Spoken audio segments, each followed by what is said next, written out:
Well, good evening. We want to get this presentation started, but first I'd like to take the opportunity for some introductions and recognize some of the people that are in the audience. First of all, so you know who your speaker is, I'm Dan Brennan. I'm your police chief, and I'm very excited that we've got so much interest in this topic.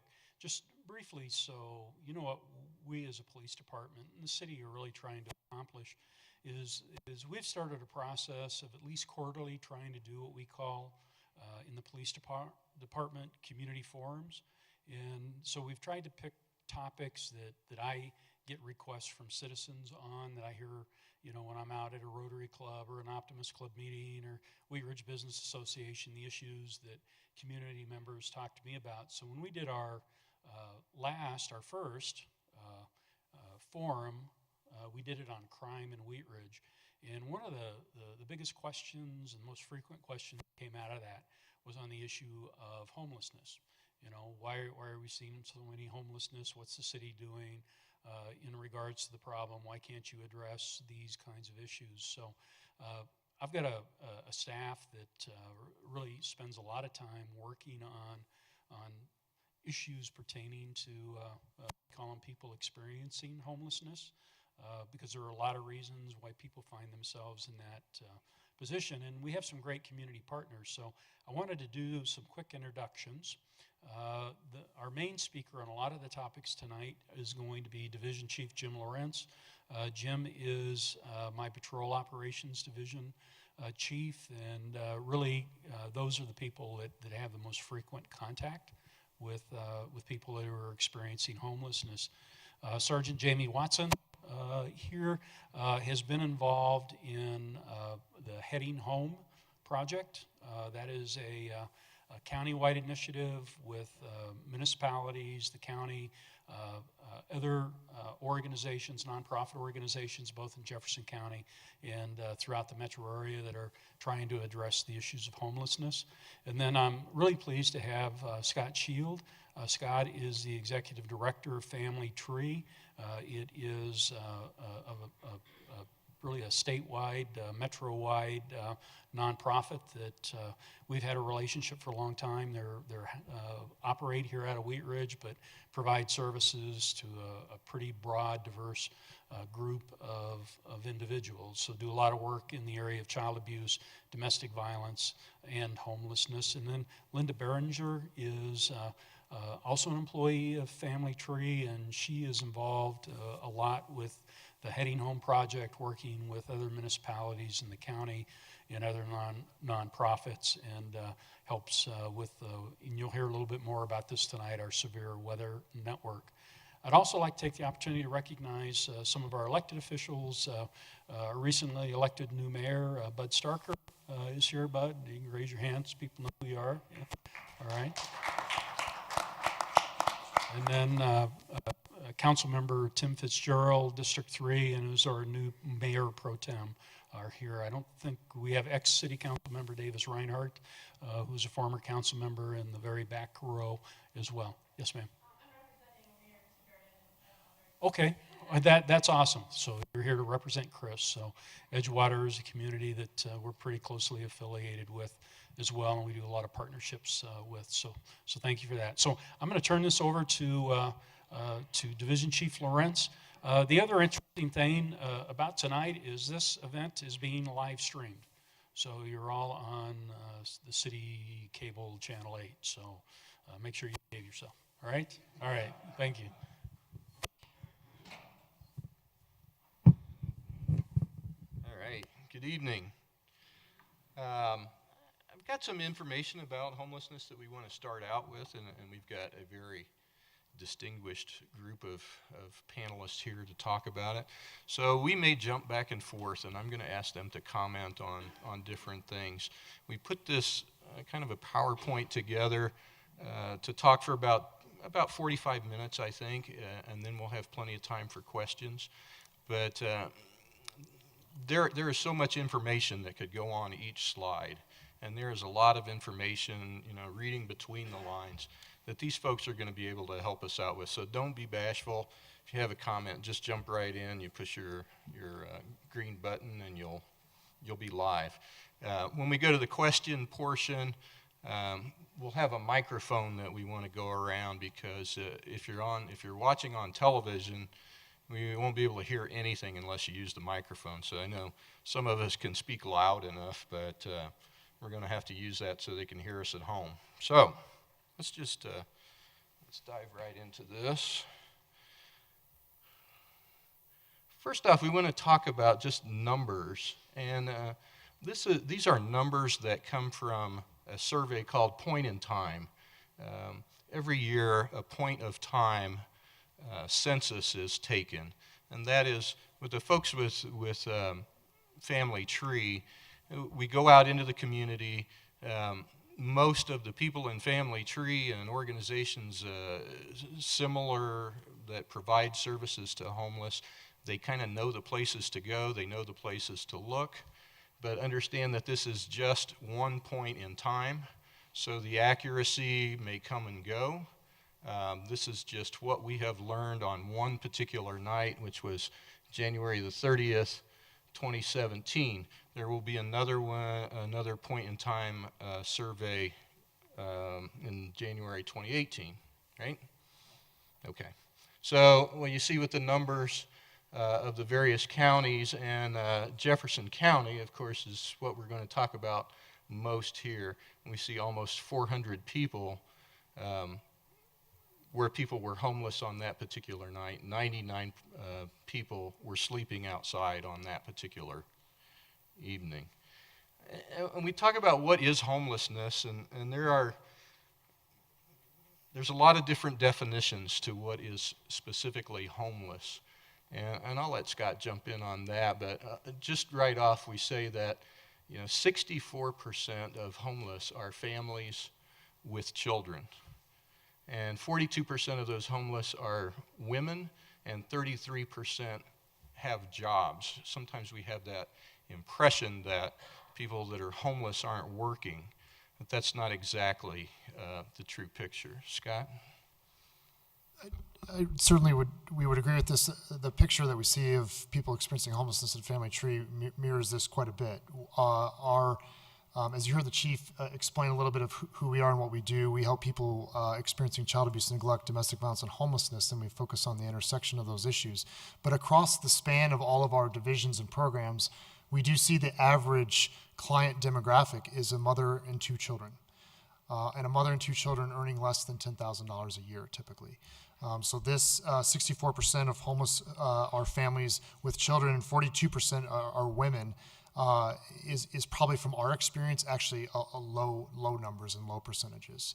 I also wanted to build upon what Jim said a minute ago too, that we've got lots of different data sets that we could kind of roll out, and point in time is a tricky one. Because it is one single day, 1 week that we're looking at and counting, trying to identify individuals experiencing homelessness. So we know there's no way it's entirely complete. So another data point that we often look at is that from the Jefferson County Public School District. The state Colorado Department of Education collects data from all school districts across the state. It goes up to Washington, it gets validated, and it comes back, and then we use that data to help inform services. In the 2015-16 school year in Jefferson County, there were 2,733 students in our schools identified as homeless. The vast majority of those students had an adult living with them, so you can just about safely double that number.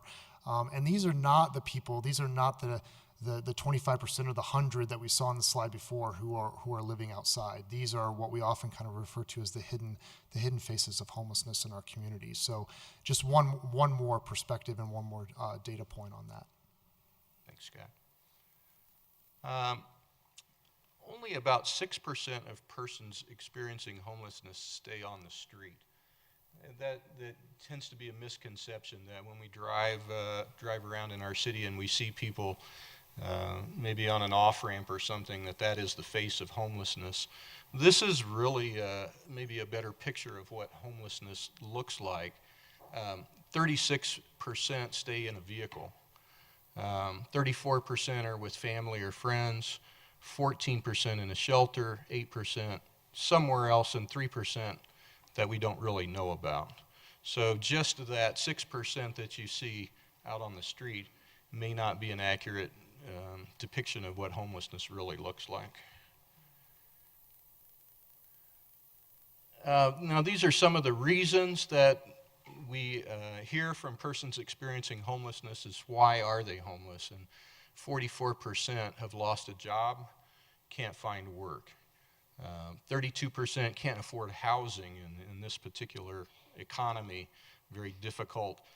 If you're working at a minimum wage job, it's very difficult to afford housing unless you're doing several people sharing a residence, roommates, situations like that.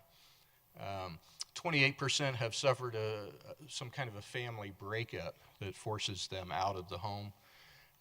21% suffer from a mental illness, and 19% suffering from substance abuse and or dependency. Obviously, those numbers don't add up to 100% because more than one may apply in any particular situation.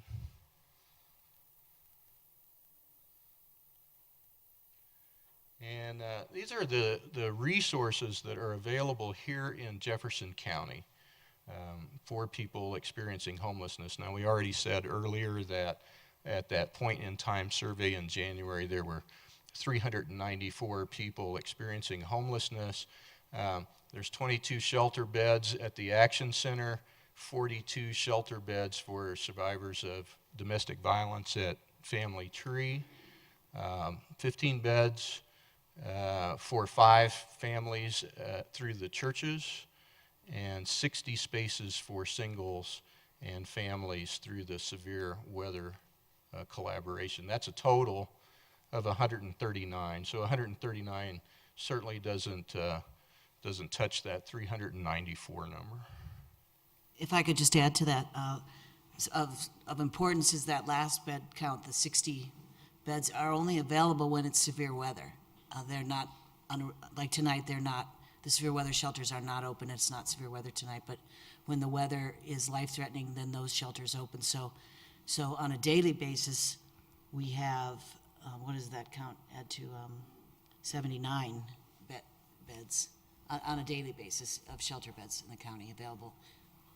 So it's actually a little more limited than the impression here. Yeah, excellent point. Well, and let me tag along to that, and just so that you're aware that even though we have a very minimal amount of beds, I just want you to understand that how much this network does work. With a shelter network, they actually served over 500 homeless within the year, last year. To do that, it took 600 volunteers to house the homeless. It took 22 partners with Family Tree, law enforcement, your faith-based community. So we had to build 22 different partnerships to take care of these people. But through Family Tree and the Severe Weather Shelter Network, they were able to actually take 16 of that 500 people that we helped, and were able to find them permanent housing. So that although the numbers might seem large, we were still able to help 16 families throughout the year, which is a good thing for those who are experiencing homelessness. So keep that in mind when you see, even though we have 70-some beds, we still helped 500 people. So. And I'll tag on to that in a minute. Just specific to Family Tree, the 42 shelter beds we have at our domestic violence facility, Women in Crisis, which is the only domestic violence facility here in Jefferson County. 2 years ago, that was 30 beds. So we've expanded by 12 beds in the last 2 years to respond to need in the community. And I think it's important for everyone to understand as well that when, and I should say when I refer to a victim or survivor of domestic violence, I typically refer to that as a woman or a female, because we know research indicates that victims and survivors are predominantly women, and males are predominantly the perpetrators. We did serve men in our shelter last year, 2. But as soon as a woman and her children make a very courageous decision to leave an abusive relationship and has no other options and comes to a shelter like Family Tree's Women in Crisis, they are not only victims, survivors of domestic violence, but they are also now experiencing homelessness. So they also qualify under any definition as someone experiencing homelessness. So in part, in response to the needs of the homeless community, we've also had to expand those beds. At our shelter alone, we served 540 women and children last year at Women in Crisis.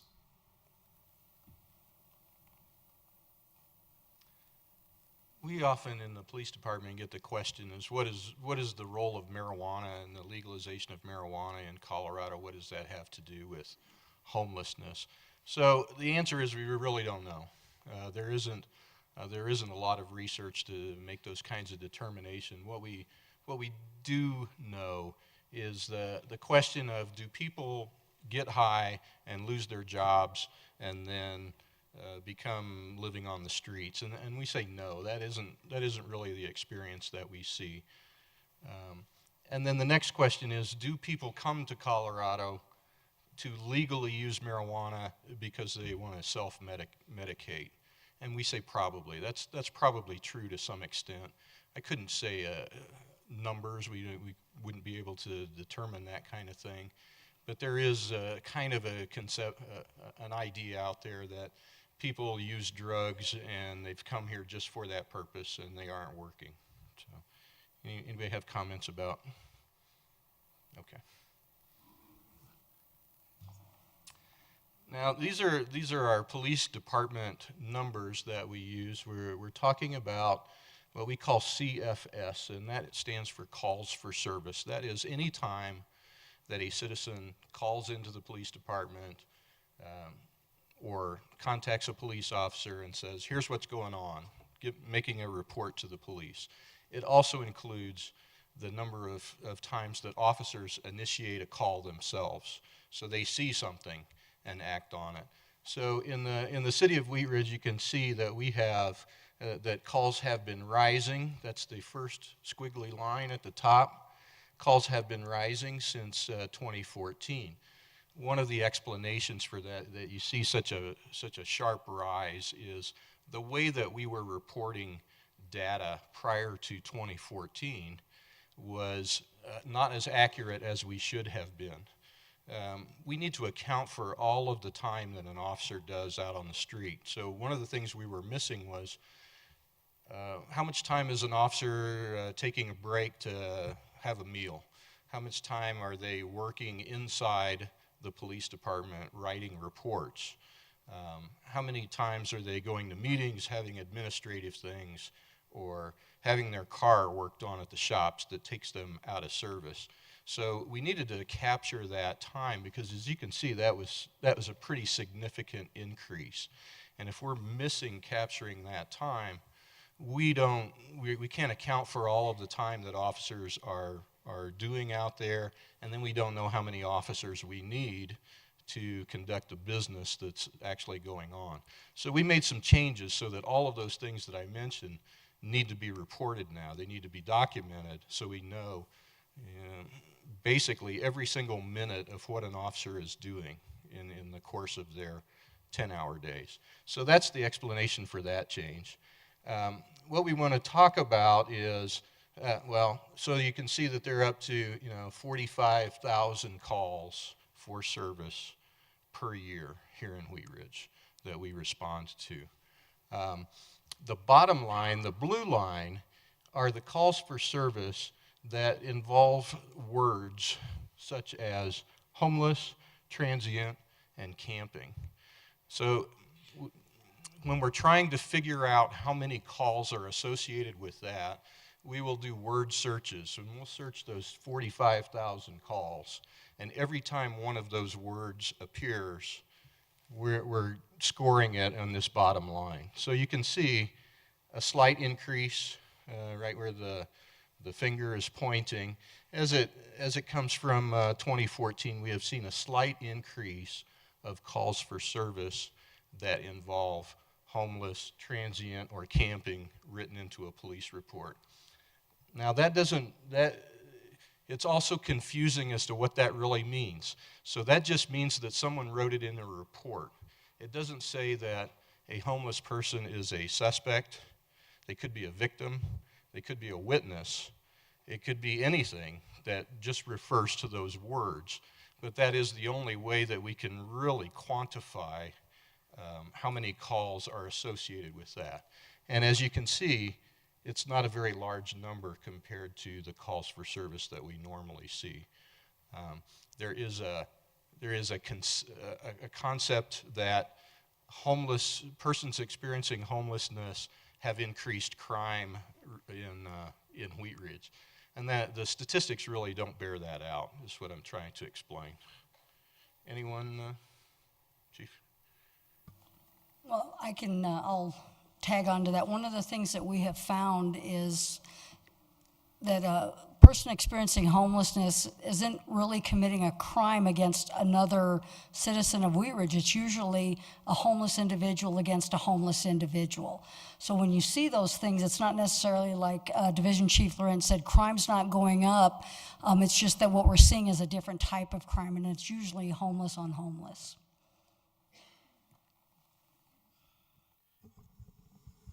And I think the next slide probably covers, one of our slides will cover some of the crimes that we see that homeless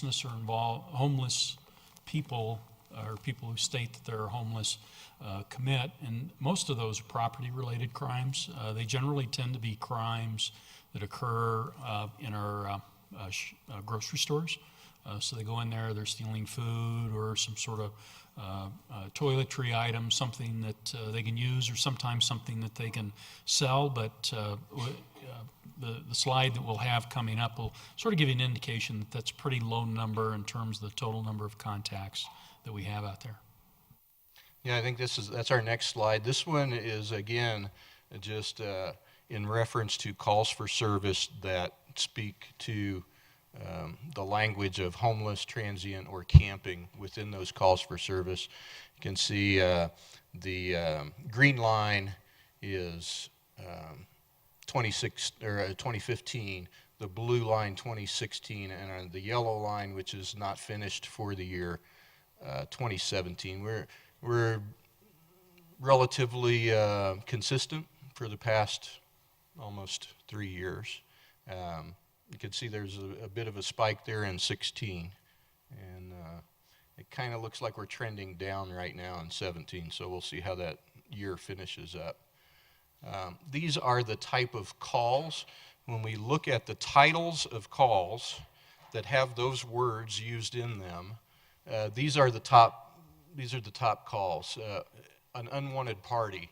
That would be when a person calls the police department and says, there's somebody here, they shouldn't be here, we don't want them here. So that would be the top call. A suspicious person. There's somebody doing something in the parking lot or on the property that looks suspicious. They report that to the police. Some kind of a disturbance that is related to those words again. And a welfare check, there's a 1 there. That's just a dispatch classification that we use. That means that it is something that we want to check right away, somebody's welfare, to make sure that they're safe, that they're not injured. We have another category that is not as much of an emergency. That's all that's saying. And a suspicious incident. Something has happened, and it is being reported, again, with those words associated with it. So what you don't see is a crime specifically titled in these kinds of things. Although an unwanted party could be a trespass or something of that nature. Now these are particular crimes. Now we're looking at the crimes that have occurred from 2011 to 2016, and these are the crimes that, when we examine the police reports, have these words written in them. Again, this is the only way we can really figure out whether it is associated with persons experiencing homelessness. And again, we don't know if that's victims or suspects or witnesses or what have you. So, whoops, did I go too far. So here's our numbers, and unfortunately, when I did this, the colors looked really good on my screen on my desk, and I'm not sure that they come through so much in this big room. So let me give you the breakdown here. The very first line, the high line that you see. Let's see if I can. Yeah, I can do that. This line is theft. So you can see that probably the most common crime associated with these words is a theft, and it has risen over time. The next line, which is light blue, is trespass. So that is, somebody's called and said that there's somebody that's on the property that shouldn't be there on the property. The third line is an assault. That's the yellow line. So I'm counting, and I lose my number. There we go. So the third line is assault. The fourth line here is urination in public. So the fourth most common type of crime that occurs. Below that is burglary. Below that is the second, there we go. The second from the bottom there is arsons that have occurred. And the last one is sex assault. So you can see that we have had a bit of a rise in some categories, and we have in these two categories a little bit down in others. But in general, consistent over the years, except for these first two seem to be a little higher. So if I can add just a couple of things. So as police chief, one of the comments that I oftentimes hear, or from citizens, deals with, the homeless individuals that we see in our shopping centers, right? And we're going to touch on why that phenomenon is occurring.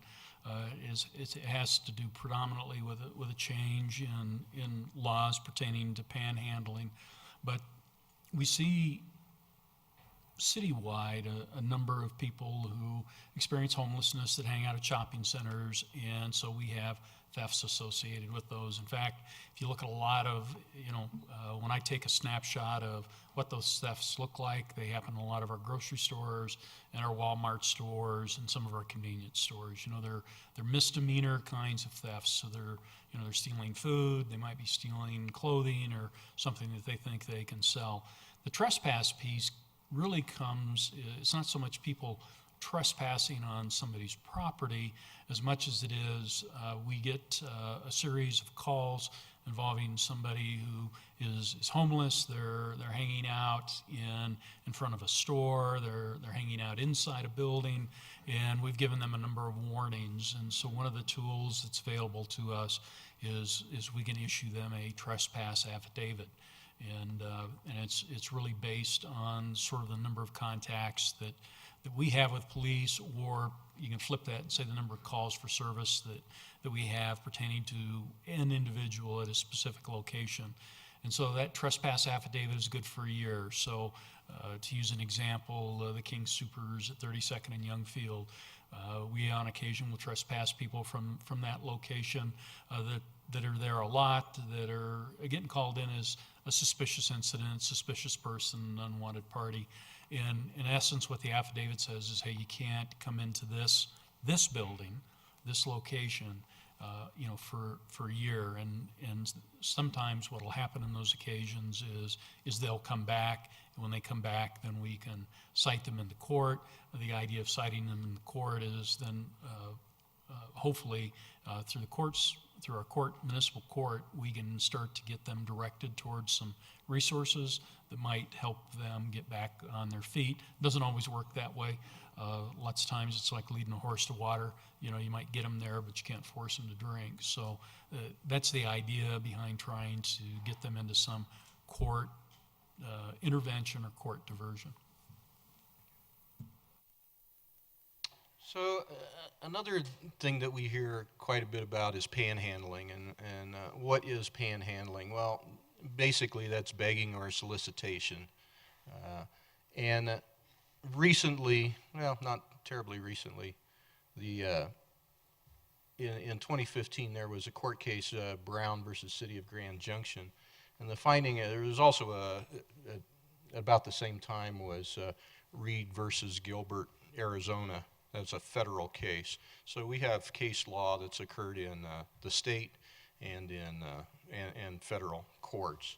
And the decisions by the courts was that panhandling ordinances were found to be unconstitutional in most cities, that people have a First Amendment, a freedom of speech to ask people for money.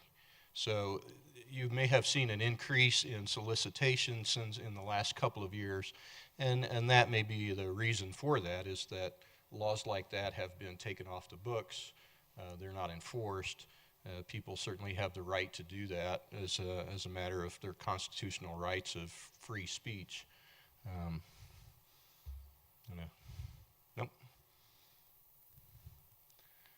In Wheat Ridge, we do have an aggressive solicitation ordinance.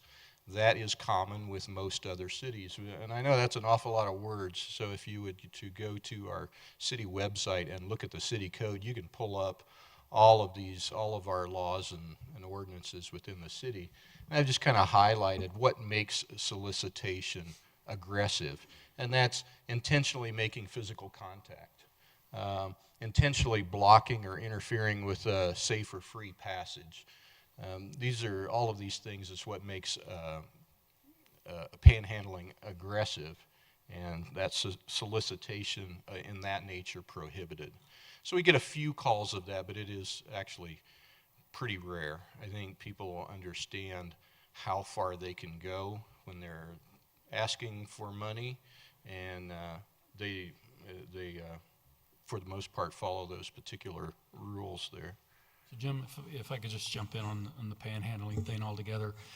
So one of the challenges that we face, and one of the questions that we frequently get asked is, in 2005, we adopted what we thought was a more proactive panhandling ordinance that essentially said you couldn't panhandle in certain locations. So, and really the impetus behind it was to address citizen concerns about panhandlers at the I-70 Kipling, 32nd and Youngfield, intersections along I-70, and we had some occasions in other areas of the city. So essentially we, from a safety perspective, said, hey, you can't panhandle there. The two cases that Jim has cited essentially give people, the right to have a sign asking for money and to panhandle. There are some laws that that we can cite, and on occasion, if we have an officer there that sees a violation, can cite somebody for walking out on the roadway to get money. We can cite them for littering trash and debris. But as you can imagine, when you look at our calls for service numbers, we can't have officers stationed at those locations.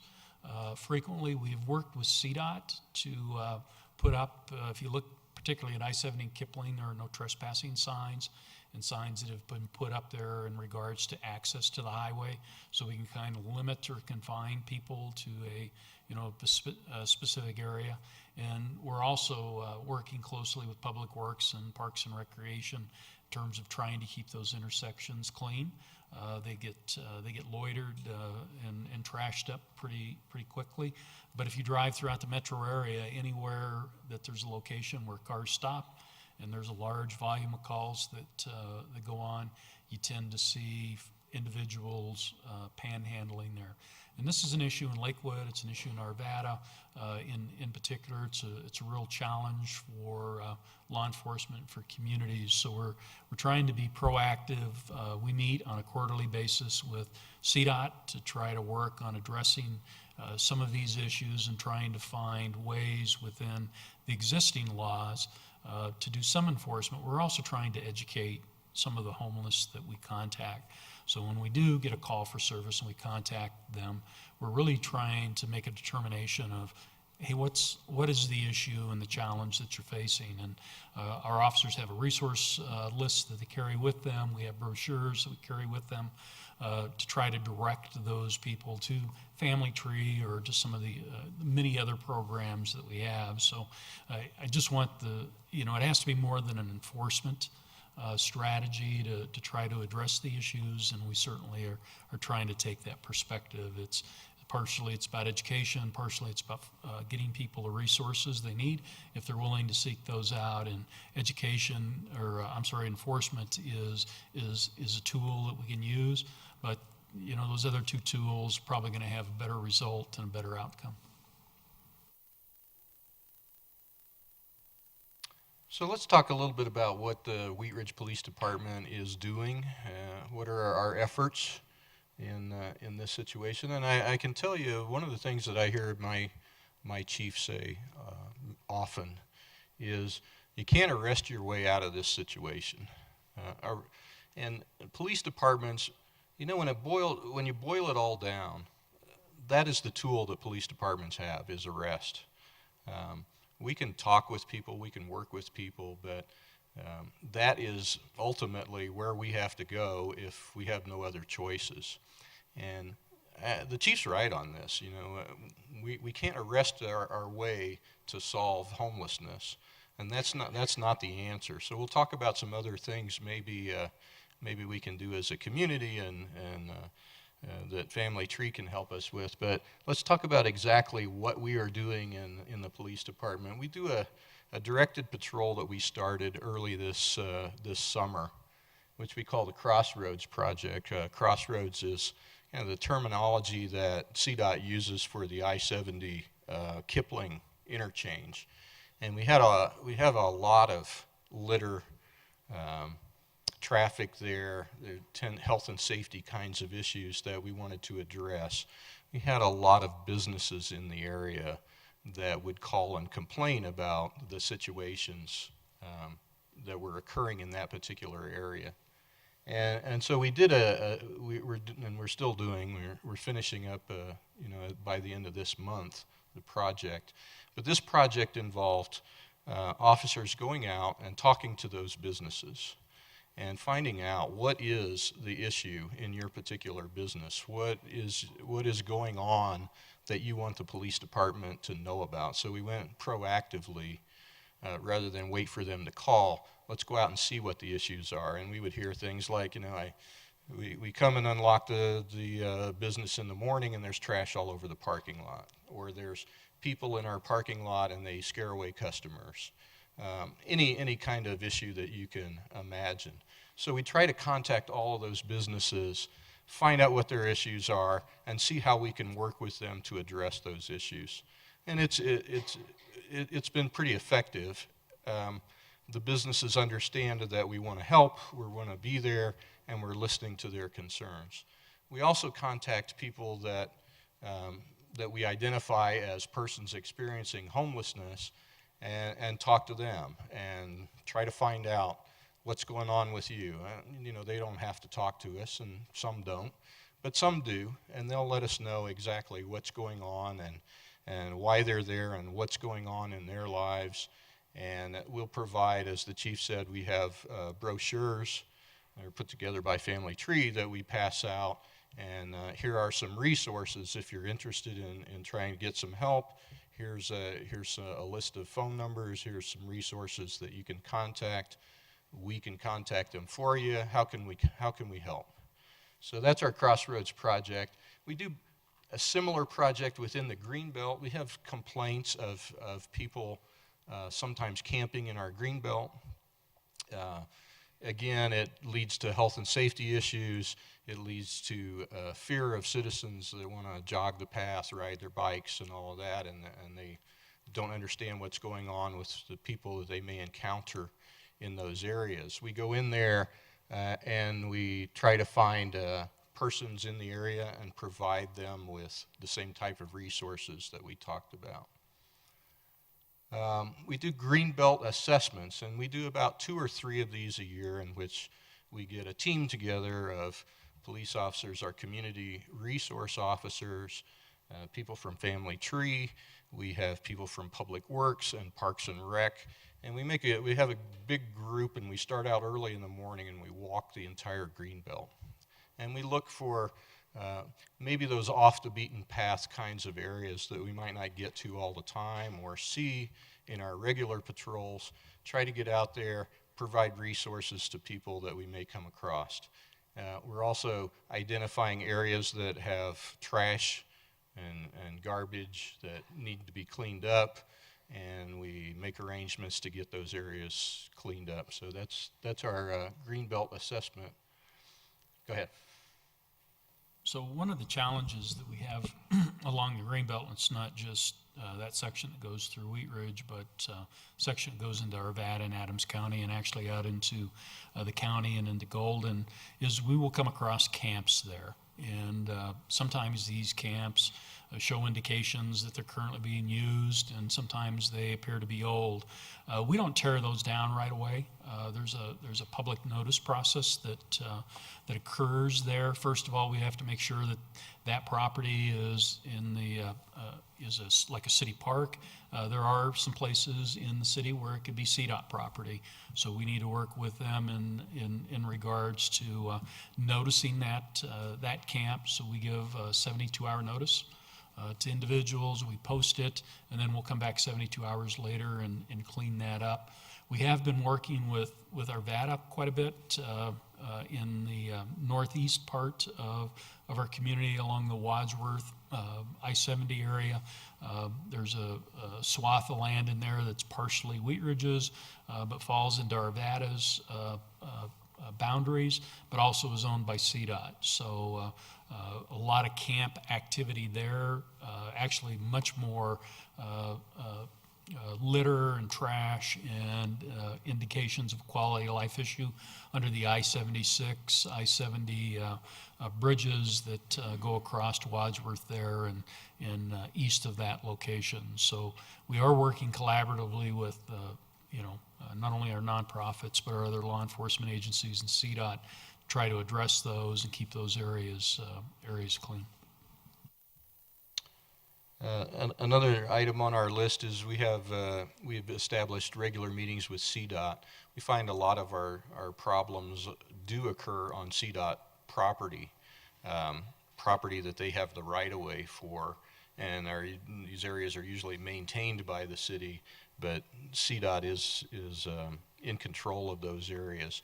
So we want to work with them to try to keep those areas clean and to address problems there. You may have seen some signs go up at I-70 and Kipling in the past several months that prohibit being in those particular areas. Arvada's done that similar at I-70 and Wadsworth. That I-70 and Wadsworth intersection is in the city of Arvada, not in Wheat Ridge. So we're on the other side of the creek on the south side. So you will see some signs there, and they seem to have been pretty effective. You notice it more in Arvada because it's a big open area that you can see a long way. Some of the areas in Wheat Ridge are a little more secluded and more difficult to identify. Bags of Blessings and the Severe Weather Shelter Network. I'm going to let Jamie start talking about that. So, sorry. Bags of Blessings was a program that came out about a year and a half, 2 years ago from our faith-based community. And what they do is they put together a bag with hygiene supplies in it and a granola bar and sometimes some socks or some cold weather gloves or a hat. And they're gender specific so that we're able to have a bag for males and a bag for females. Many times we'll come across a person experiencing homelessness and it's been a while since they've had a bath. How can somebody get a job if they haven't had a bath? So we hand out bags of blessings. Our patrol officers hold on to them, and when they come across an individual, they'll share those with them. The Severe Weather Shelter Network is a group of, again, faith-based communities that have gotten together and put together some shelters. We have shelters that, again, are only open during severe weather. What constitutes severe weather is 32 degrees and wet, or 20 degrees and dry. If we don't have those temperatures, there's no shelter. So then people will just have to find a place to stay, whether it be in their car or on the street. When a shelter is open, they're not just open to anybody. We have single shelters and we have family shelters. Right now, one of the family shelters is in Lakewood, is called Mean Street Ministry, and they serve multiple families a night. That is a great organization to help families, and they give kids a great experience when you come in there with your children. It's like a campground. What they do at the Mean Street is everybody, when they come in, they get a tent, and their family sets up a tent, and it's treated as a campground for the children. The other nice thing is with the volunteers, they help the children with their homework. They help them get a hot meal. They give them breakfast, and they help them get to school the next morning. You can't get just into a shelter by walking up. You have to be registered for these shelters, and you get registered either by going through Family Tree with Linda, the Action Center, Jefferson County Center, Human Services. Once you're registered for the season, and that season is from October 1st until, is it end of April? End of April. So then you don't have to register again. Why do we make them register and create that problem for them to have to get to the Family Tree to register? It's important that we make sure that we're following certain specific rules. We don't want to be mixing somebody that may have an extensive criminal history in a shelter. We don't want to put somebody who has an extensive history of drug abuse, alcohol abuse. More importantly, we don't want sex offenders in with a family shelter. Now, I agree that everybody deserves a place to get out of the elements, but there are certain rules that we have to follow, and that's where Family Tree comes in to help us get these people registered. Once they're registered, they do go through a background check through Family Tree or one of their registration sites to make sure that there's nothing that we need to be concerned about. Again, with the shelter network, it takes an awful lot of work, okay? When the shelter is open from 6 o'clock at night to 7 o'clock the next morning, it takes a lot of volunteers. Those volunteers stay there every night. It also takes the volunteers to help put those meals together and get them delivered to the shelters. So if you ever want to do something that's very rewarding, get involved with a shelter. You will feel proud with what you do, or even supply a meal, say, for one night of a shelter. It's an incredible experience. And I will share just a quick experience with you that I've shared with Linda is, we all have a tendency to have our own idea of what homelessness is. And I will be the first one to say that I used to see somebody standing on the corner with a sign, and I used to think, why don't you just get a job? It's not about just getting a job. It's about being able to sustain a living situation. So please, if you really want to get involved with something, homelessness is where you will get the most reward.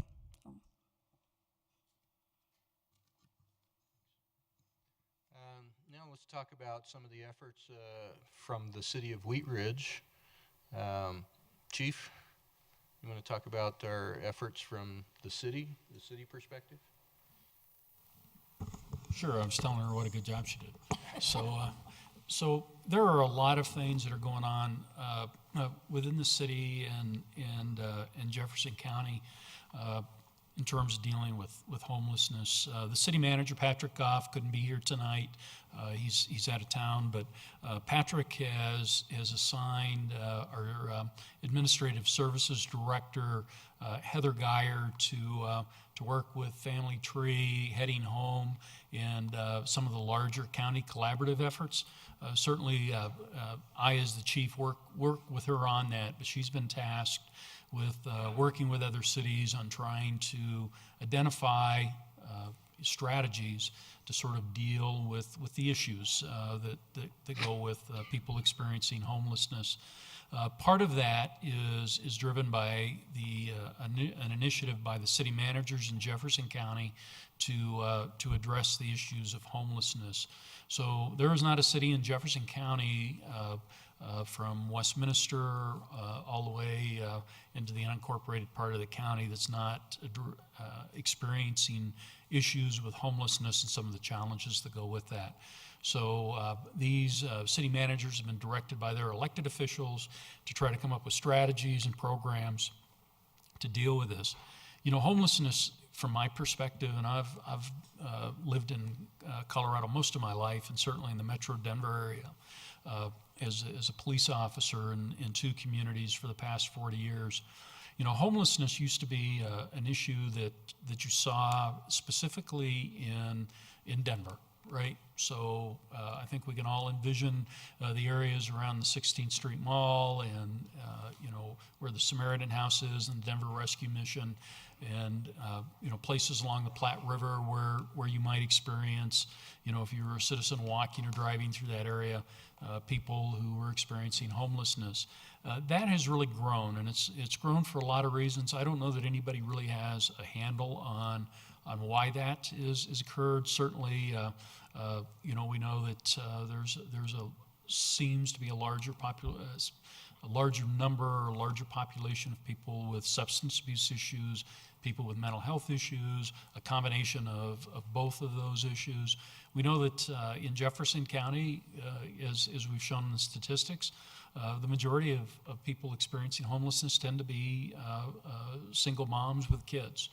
And why is that? And so anecdotally and even statistically, we know that some people are doing fine, they're plugging along, they have an apartment, you know, they're making ends meet, and they lose a job, they have a medical event, there is a relationship split, as Scott's described that, and all of a sudden they're living in a car, you know, with their kids, or, you know, by themselves. So really kind of different kinds of issues. And we know too that we have a percentage of our population that tend to be veterans, and veterans who have, you know, experienced PTSD. And so, you know, it's pretty challenging in terms of trying to take one approach to multiple problems. So in Jefferson County now, the municipalities in the county, you know, are working together on sort of a strategic plan of how to address the issues that we're now seeing in what is known as a suburban community, right? Jefferson County is a large county, you know, when you look at population numbers, but essentially we would be what you'd describe as a suburb. Adams County, Arapahoe County, and Douglas County are experiencing the same issues. Colorado Springs, all the way up to Fort Collins, the I-70 corridor, Grand Junction, as you can see from one of the cases that was a state case. They have the similar kinds of issues. So you scratch your head as a police chief and say, hey, why are they in Grand Junction, or why are they in Wheat Ridge? I think that's the wrong way to look at the problem. I think the right way to look at the problem is what do we need to do, you know, from a government perspective, to bring the pieces together, the community pieces together, to sort of address the issues. So affordable housing is an issue, right? So one of the strategies that we're working with Jefferson County on is how can we create an affordable housing option for people who are experiencing homelessness. You know, give them the opportunity, and as Scott and Linda have touched on, that's something that they've done, and in terms of trying to get people out of that cycle of homelessness into a place that is affordable for them, and then hopefully into a job. And then if there are mental health issues or substance abuse issues, then they can deal with that, get right-sized and lead a productive life. So that's is a lot of what we're trying to do, is both as a community in Wheat Ridge, but also in the county. And it's not just a government issue, right? It's an issue that we have nonprofits involved in. It's something that we have the faith-based community involved in, and it's part of a broader effort through the Metro Denver Housing Initiative in terms of how do we how do we look at the broader perspective of homelessness in the Metro Denver area. Boulder has a similar kind of initiative in their area of how can we deal with this issue and start to put in place, I call it the infrastructure. It's much more complicated than that, but it's the infrastructure to get people in the right place. My staff has heard me say this. I've told this to the council, and I've told this to citizens. The issue of homelessness is not a police problem. It's a community problem. And so it's going to take a collaborative approach with a lot of different stakeholders to get it solved. We're not going to solve it in 6 months or a year or 18 months. It's going to be a long-term issue in terms of what we need to do to address it. But what I can tell you is our elected officials, our city officials, our law enforcement agencies, our nonprofits, a lot of community stakeholders and faith-based partners are all engaged in trying to put together strategies and infrastructure to sort of address some of the challenges that we face in Jefferson County and Wheat Ridge. Thank you. Let's talk about community efforts, and Scott, Linda, I'll let you lead this discussion. Jamie had already mentioned some of the attributes of the severe weather plan for Jefferson County, but just to give you a little broader picture of the origin of that is that there's a group called Heading Home, which has been mentioned several times, which is made of citizens of Jefferson County, faith community members, law enforcement, homeless service providers, formerly homeless people, business people, concerned citizens, anyone who's interested in the issue of homelessness. And there's a plan that was developed in 2013 to address the issue of homelessness in Jefferson County, and the plan is split into 7 goals that include housing, emergency shelter, prevention, systems change, and a few other groups. So under the shelter group, one of the goals was to develop a severe weather response for Jefferson County, because a few years back, we didn't have a planned response, and we were utilizing a few motel vouchers provided by Jefferson County Human Services to house people when weather was life-threatening. So we decided to expand that plan, and in a couple of different ways. And one of them is the network that Jamie was talking about, which serves single people in rotating churches. And then in the last few years, we opened the family shelter through Mean Street Ministries that serves families during severe weather. And we also utilize motel vouchers. And motel vouchers are used for folks who, for whatever reason, cannot go into the shelter. Either they have an illness that's contagious, they might have an animal with them, or they have mobility challenges, so they can't get into the shelter. So we use the motel vouchers to house people for whom the shelters won't work. The motel vouchers are also very effective for law enforcement, because in the middle of the night, if they encounter someone and the shelters are full, the motels along West Colfax have agreed to accept the police officer's business card, and a police officer can escort someone to the motel, and then the motel can send the bill to the severe weather collaboration, which is, again, part of Heading Home. So that's been a very effective response. In the first few years, we were spending about $35,000 a year on motel vouchers. The last year, we spent less than 10. So through the use of the churches, and the next step is to really coordinate services beyond the use of these shelters. Jamie mentioned earlier too that we had housed some people who were frequent users of the severe weather network. So it was clear they were living outside, and we were able to focus on those folks and provide them with housing. And later in another slide, I'll talk about the outcome of that for a few people.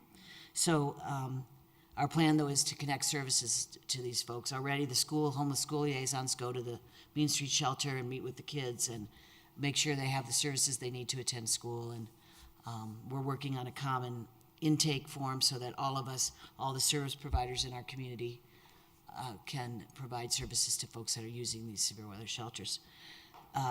The outreach response, did you want to talk about that?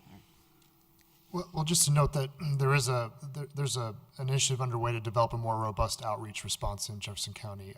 We've often said, and I don't know if the chief or or Jim likes this or not, but law enforcement's often our de facto outreach response here in Jefferson County. We haven't built up, as the chief mentioned, we often associate homelessness with Denver. Denver has a very robust, comparatively speaking, outreach system and a collaborative system. We don't have that yet in Jefferson County. But in conversations with Chief Brennan, Chief Wick, Chief McCaskey, Chief Kilpatrick from Arvada, Lakewood, and Golden, and others, we know that this is needed in all those communities. So there are efforts that we're working on to build more capacity from a provider network where we can partner more closely with law enforcement and provide those outreach services. The reality is when we talk about people, and sometimes the term is called service resistant, meaning they won't seek shelter, they won't go into housing programs. We believe everyone needs a safe place to call home. We believe that everyone who's experiencing homelessness really actually wants that.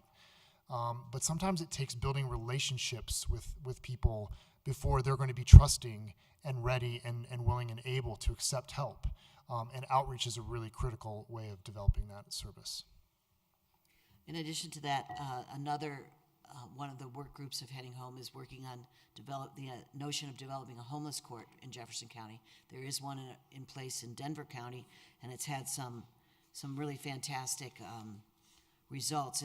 It's working with people who have been issued warrants for I believe they're called non-custodial arrest and misdemeanors predominantly, and so it avoids clogging up the court system with people who generally are not going to show up and can't pay their fines and won't show up for community service, so they continue to be arrested over and over again, and generally their crimes are some of the what we call homeless crimes that we saw on the former slide, like urinating in public and trespassing. So the court in Denver has they had a statistic that it costs to execute a warrant is about $700 per person, which is the cost to arrest and one night stay and booking. In the first 6 months of using this homeless court, they saved about $46,000 in the cost to. So we're working on that notion in Jefferson County, and what that would be is a person could come to court, take care of their warrant, do their community service right on the spot, and no longer be a revolving door in the court system that's costing us tax-paying dollars. So that's another effort that's going on in this county, and there are there's a lot of other work groups Heading Home and a lot of other things happening. So there's a brochure over there if you're interested in Heading Home. Also, the point in time count, as mentioned, is coming in January 29th, starting on sundown on January 29th, and then all the next day, the January 30th. So volunteers are utilized to do this counting. So if you're interested, you could contact me at Family Tree or contact the Metro Denver Homeless Initiative. And they would give you more information. If you want to get involved with the point-in-time survey, you can always contact me also. Oh, yeah. We're getting ready. Linda and I will be working, putting our plan together for 2018, putting people out there, and they usually do it for a 24-hour period. So if you're interested, I will have some business cards, and you can let me know, and we will get you hooked up with that. We won't have you work for 24 hours, No. so we'll give you a break. So I mentioned that we did some work. We focused on people who were frequently using the severe weather network, meaning they were living outside. We looked to find some information about these folks, and these are 3 examples, and kind of give a pretty accurate picture of who we're working with and the results of intervention and providing services. So you can see the first gentleman, Troy. He had 11 cases in Lakewood in 2012. And it's that revolving door through the court system. He had been banned from detox for bad behavior. So in 2012, we identified him as a frequent user of the severe weather system and housed him. The next year, he had 0 cases in the Lakewood courts. He has since passed away, and which is evidence that the folks that we are serving are very vulnerable. They're ill. They've been on the streets for a very long time, and we were able to provide Troy with comfort in his last few years. He reunited with his family. So even though he has passed, it was still a great effort on the part of the community to serve one of their citizens. Patrick, you can see he had 14 cases in Lakewood Court in 2012, and this is Lakewood information just because one of the committee members was served in the Lakewood courts and was able to provide it for us. He had been homeless 10 years. He had frostbite from living outside. We housed him in 2012. Next year, he had only 3 cases in the court. So you can see that it saves tax dollars by deciding to spend the money in a different way. And it typically is less money. Now, Patrick is debated whether to leave this particular gentleman in because he may be seen as a failure because he, in 2015, disappeared. So we don't know what happened to Patrick, but that's the reality of the group of folks that we are working with that maybe achieve some stability, and we do see a cost savings in the court system with Patrick. Michael, 14 cases in Lakewood Court in 2012. We housed him in August of 2012. He had 0 cases the next year, 0 visits to detox. Michael has recently accessed SSI benefits because he has disabilities, but he's also engaged with Voc Rehab. He would like to work on a limited basis, and he volunteers at one of the severe weather shelters. So he's giving back to his community, and he is very stably housed.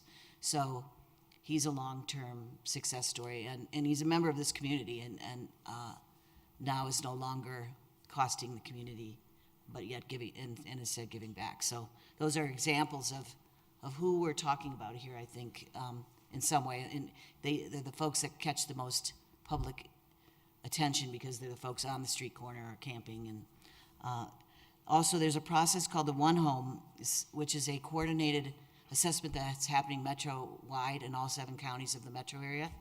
And we utilize a tool called a VI SPDAT, which is an assessment of the vulnerability of someone. It talks about how many times they've been to the ER, how many times they've been arrested, how often do they engage in risky behavior, have they been assaulted, and it gives them a numeric score. Well, the metro community has committed to housing the people who score the highest scores. That it's a scale of 0 to 20, and high scores are considered anything above 10, and anybody in the 15, 16, 17 range is really vulnerable and close, very likely to die on the streets soon. So in Jefferson County, up until in 2016, we housed 19 chronically homeless people through this One Home system, and this year we've housed 17 more. So it's effective for this county to participate in it, this community, and it is focusing on those most in need in our community. So now we talk about, how do you end homelessness? And it's, as the chief said, this is not something that can happen overnight, but people in the community need to get together for a community-wide coordinated approach, and that's what we've been talking about here. What is that? We need the statistics and a data-driven method to do that. Allocation of resources. We need to work together to solve the problem, at least make the problem better. We often say that homelessness is 100% curable, I guess you would say, if people have homes. And I don't mean to be flippant about that. I mean, that is the issue. If people did have homes, the other things would also fall into place. And just as Linda has demonstrated there, when people have homes, there is a path to extricate themselves from the revolving door, from the problems that continue to occur.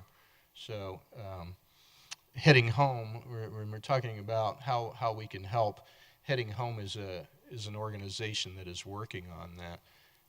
I start out with the quote from Lao Tzu, the Chinese philosopher, and I'm sure you've heard this before many times. You give a man a fish and you feed him for a day.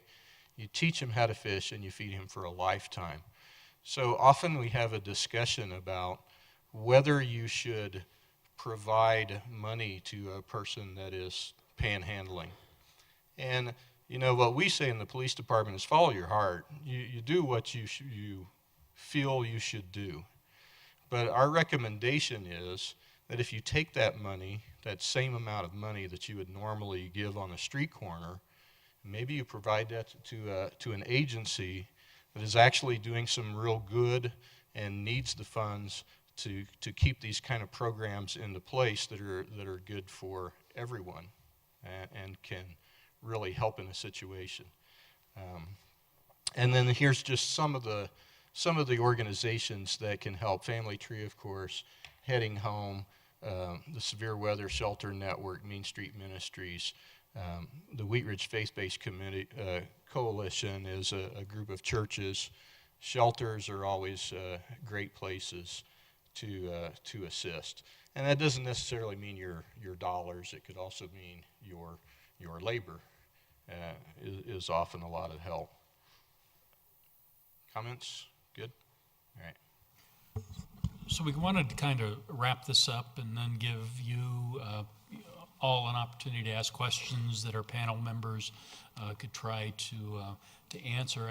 I just wanted to end this from a police department perspective to again reiterate that homelessness is a community problem. It's not, oftentimes law enforcement is the tip of the spear in that because we operate a 24/7 call center, and people, when they're concerned or they see something that worries them or causes a safety issue, calls the police department, and we're happy to respond. But when we respond, our mode of operation isn't just to try to go down the criminal justice route and write people. We write people citations when they've committed a crime or violated the law, and that's an option. When we're dealing with homeless people, though, we're also trying to assess what their needs are. So even if it involves an arrest, we're trying to give them resource information to try to get them off the street. It's as I've said before, it's not just about enforcement. It's also about education and trying to get people the resources. And our municipal court, I just saw our municipal judge in the back corner. I didn't see him when I was introducing folks.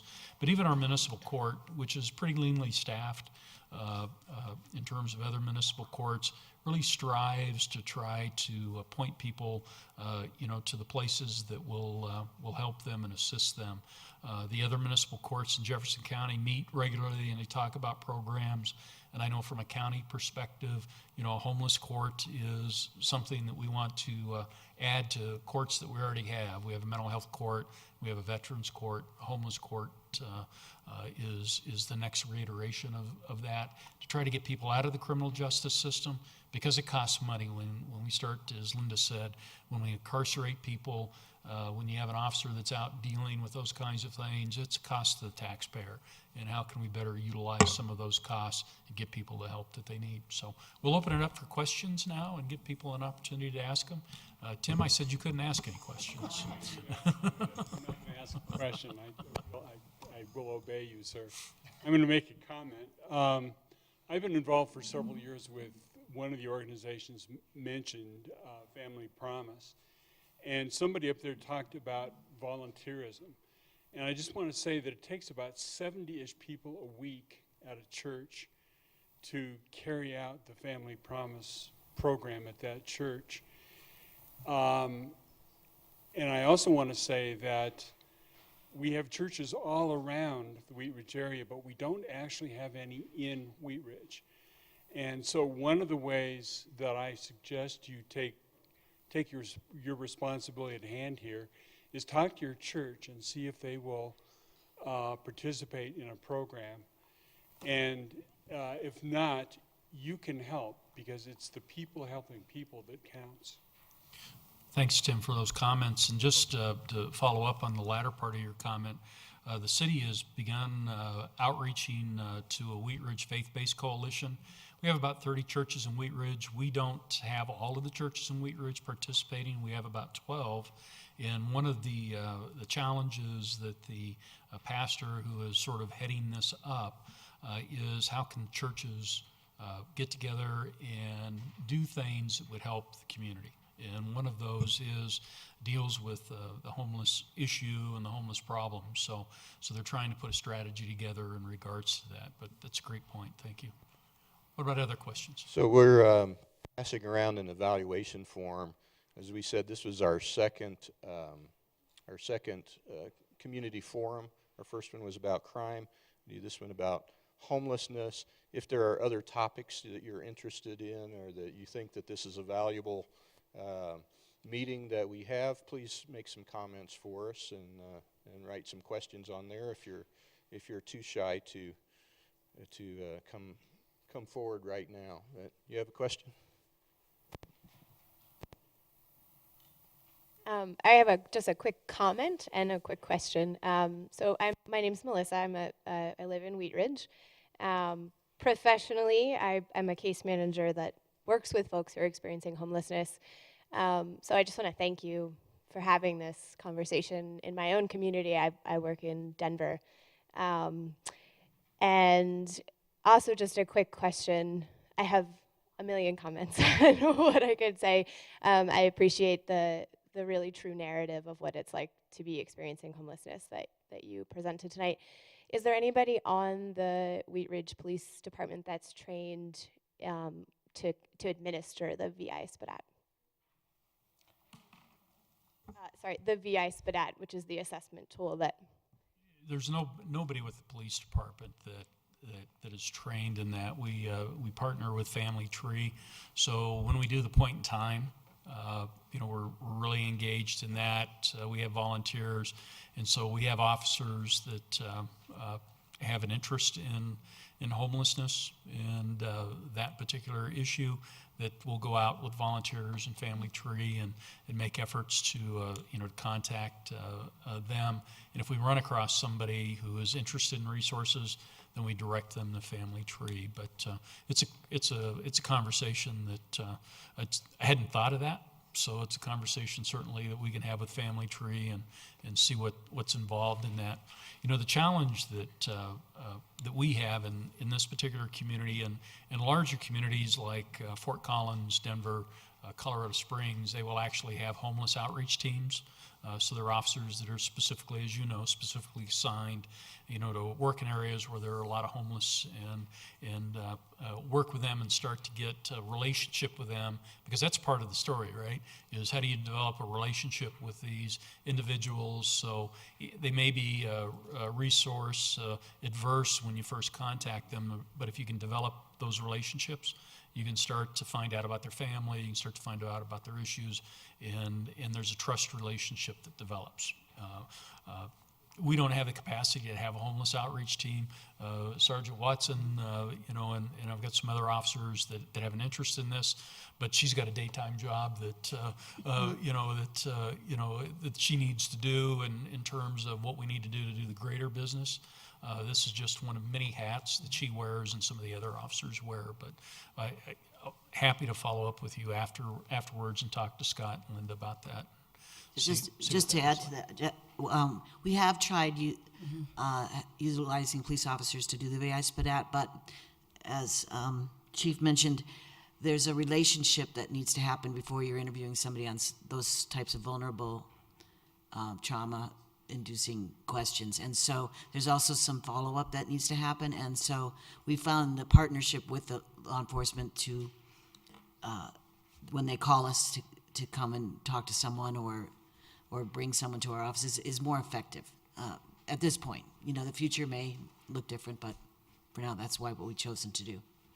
And to caveat to that, through Heading Home, Linda and I sit on another outreach group to develop outreach for our homeless communities, and we're working with Reverend Fry with Mean Street Ministries and to develop a outreach protocol for law enforcement. And it's got a couple different folds to it. There's several volunteers through Mean Street Ministries who really want to get involved with outreach. So we're looking at seeing how can we, as a law enforcement organization, pair up with such a volunteer who's looking for outreach and get them in a car with patrol and not make that their sole focus, but during a patrol officer's daily duties, are they coming across a homeless person that we can outreach to right then and there? One of the issues that we have found is that usually a person experiencing homelessness doesn't have a way to get to, say, the Action Center or to Family Tree. And from our patrol level perspective with Wheat Ridge, we've allowed our patrol officers, hey, if you've got this and you feel comfortable, give them a ride to Family Tree during business hours. Let's get them there right then when they're ready. Usually if we wait for another day or just say, here, get there yourself, they may not have the means to get there. So we've made it a priority to try to help them connect with Family Tree. Apologies for being late. Will the slide slow presentation be available on the Wheat Ridge page? I missed the beginning. So on the City of Wheat Ridge website, you'll be able to see this video again. You can watch it as many times as you want. It'll be available there. And all of the slides will also be on that presentation. Anybody? Oops, I'm sorry. Anybody else? Oh. We're going to hear from Edgewater. Hi, so I actually also work for the state for homelessness services and specifically working with people with severe mental illness. And I was curious if you also have I'm pretty sure you have your officers, some of them trained in CIT, and is that kind of a correlation? And also, two-part question, are you involved in the Metro Denver Homeless Initiative, MDHI? Okay, so 2 questions there. I'll try to answer both of them. So in terms of crisis intervention training, we are committed as an organization to have all of our frontline officers, so everybody that works in the patrol division, trained in CIT. I think we're at about 65-70% of our patrol officers are trained in CIT. Those that aren't in staff attend mental health mental health response for law enforcement, which is an 8-hour training class.